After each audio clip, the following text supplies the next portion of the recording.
quoi être un juif? D'abord, c'est une langue que j'ai apprise quand j'avais 4 ans. Mais je n'ai pas appris l'hébreu en tant que langue pour parler, mais j'ai appris l'hébreu en tant que prière. Je suis né dans un milieu religieux, mon père était rabbin, et donc j'ai appris cette langue-là au sortir du berceau, si je puis dire.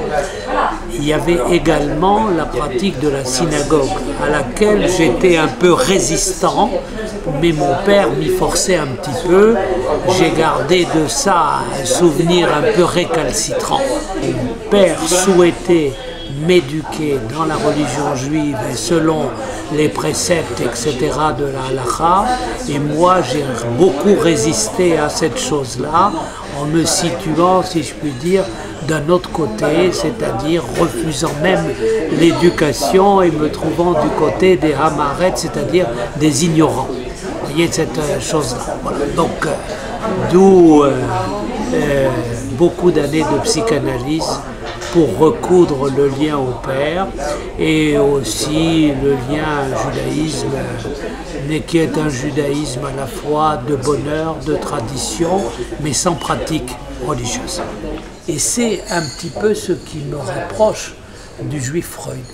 C'est-à-dire que lui aussi a des origines juives qui sont contrastées, c'est-à-dire qu'il vient à la fois d'un milieu juif religieux et d'un milieu séculier, et qu'il n'a pas eu, à la différence de moi, il n'a pas eu de pratique religieuse imposée dans l'enfance, mais il a baigné dans une histoire juive extrêmement importante, de laquelle il n'est jamais sorti. C'est ça l'intérêt de se pencher sur Freud et l'homme juif dans mon dernier ouvrage, c'est de montrer en quoi ce grand savant n'a pas eu le trajet des intellectuels de son époque, que ce soit des gens comme Marx, Schnitzler, Hofmannsthal.